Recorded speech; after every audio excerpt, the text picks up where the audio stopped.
ध्यान से देखिए इस इंसान को। यह वही इंसान है जो बब्बू महाराज की हत्याकांड में मुख्य आरोपी माना जा रहा है। कहते हैं पैसों की लालच में इसने बब्बू महाराज की हत्या की, लेकिन हत्या भी कहीं न कहीं सुनियोजित थी, जिससे 3 दिन तक पुलिस का नींद हराम हो रखा था। 7-8 बजे के आसपास हमारे पास सूचना आई। पुलिस की टीम पूरी मौके पे गई। जैसे वहां मौके पे देखा, तत्काल उससे हो रहा था कि ये हत्या है और बहुत ही दर्दनाक तरीके से ये घटना को अंजाम दिया गया है। बहुत ही जो घटना थी, तत्काल उसके लिए विशेष टीम बनाई गई। एफएसएल टीम की मदद ली गई। एफएसएल की पूरी टीम वहां पे पहुंची। फिंगरप्रिंट एक्सपर्ट को वहां पे बुलवाया गया। डॉग स्क्वाड की मदद ली गई। जो उससे जान पहचान के लोग थे, उनसे भी लगातार पूछताछ की गई।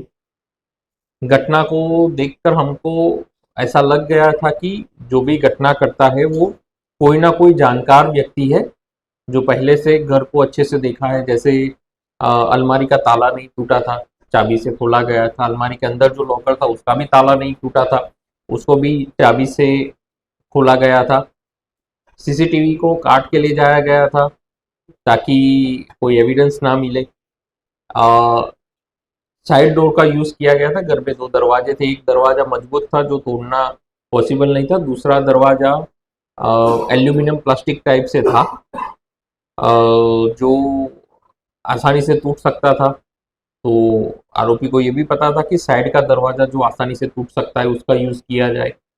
साथ में घटना में जिस एरिया में उसका साथ उसके सर पे मारा गया वगैरह, वो ब्लाइंड स्पॉट टाइप से था। वहां पे कोई सीसीटीवी कैमरा वगैरह कवर नहीं करता था। तो आरोपी को ये भी पता था कि सीसीटीवी कैमरा कहाँ कवर करता है, क्या चीज़ों को कवर करता है, क्या चीज़ों को नहीं कवर करता है। मामला काफ़ी कॉम्प्लिकेटेड था, काफ़ी संवेदनशील भी था। शहर के बीचों बीच इस प्रकार की घटना हुई थी। पूरी टीम को मामले की गंभीरता ध्यान में थी। इसी को देखते हुए अतिरिक्त पुलिस अधीक्षक आकाश मरकाम की अध्यक्षता में हमारे सीएसपी साइबर सेल अभिनव उपाध्याय, डीएसपी हेडक्वार्टर और थाना प्रभारी जुटमिल, साइबर की पूरी टीम, जुटमिल की पूरी टीम, इवन जो जो जुटमिल थाने में पहले काम किए चुके हैं वैसे आरक्षक, प्रधान आरक्षकों को भी बुलवाया गया। कोतवाली एरिया के भी जानकार लड़कों को टीम में साथ में लिया गया और पूरी टीम लगी रही। अलग अलग पहलुओं पे जांच की गई। उस दिन कितने लोगों से मिला था, कब मिला था, क्या काम करता था, क्योंकि वो जो रैक एरिया है वहाँ पे जो मजदूरों को पैसों की ज़रूरत होती है उनको पैसों देते थे सुबह और वापस लेते थे शाम को। ये मेन काम था। तो जिस जिस मजदूर से उनका संपर्क था वो सभी से पूछताछ की गई। कम से कम 40 जितने जो संदेही लोग थे वो सभी से पूछताछ किया गया। पूछताछ में जैसे जैसे आगे बढ़ती गई, साथ में जो सीसीटीवी खो गया था उसको लगातार तलाश की जाती रही।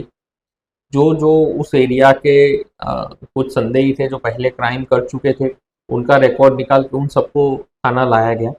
अंत में मामला क्लियर हुआ।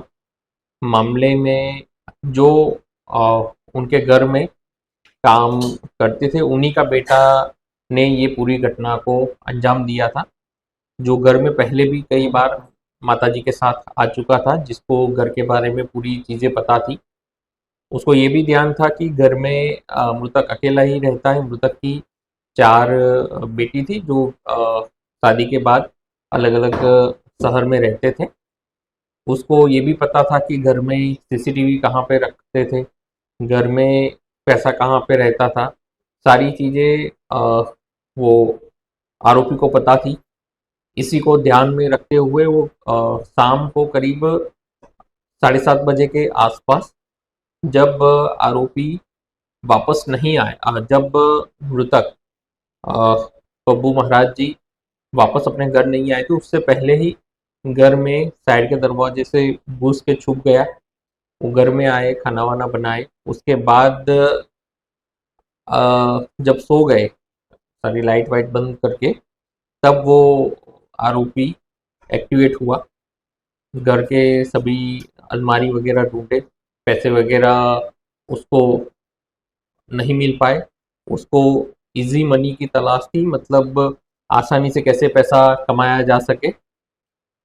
उसको ये भी पता था कि जो मृतक है वो पैसे के लेन देन का काम करता है, तो उनके पास उसका अंदाज था कि एटलीस्ट 1 आध लाख रुपए तो रहते ही होंगे घर में। इसी अंदाज से वो घर में घुसा था। घर में छानबीन करने के बाद उसको ज़्यादा रुपए नहीं मिले। तब उसको लगा कि मैं पहचान में आ जाऊंगा, सीसीटीवी वगैरह लगा हुआ है, तो यही सोच के साथ उसने आरोपी के सर पे पहले ड्रॉवर से वार किया। उसका अंदाज था कि एक वार से आरोपी बेहोश हो जाएगा, लेकिन वो बेहोश नहीं होते हुए जग गए और आपस में अ, अपने बचाव के लिए काफ़ी प्रयास किए।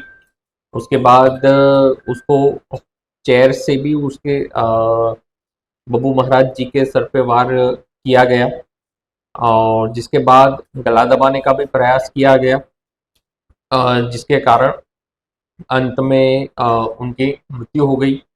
मामला इसलिए भी कॉम्प्लिकेटेड था कि जो हमने फर्स्ट डे पीएम करवाया था उसमें ये बताया गया था कि उसका सर पे वार भी हुआ है प्लस गला भी दबाया गया है, दोनों कारणों से उसकी मृत्यु हुई है। तो इस प्रकार से आरोपी ने उसके बाद जो सीसीटीवी था, उसका जो डीवीआर था उसको अपने साथ ले गया और इस प्रकार से आरोपी ने पैसों की लालच में पूरी घटना को अंजाम दिया। और पूरी टीम लगातार 3 दिन तक लगी रही ये घटना को सॉल्व करने के लिए।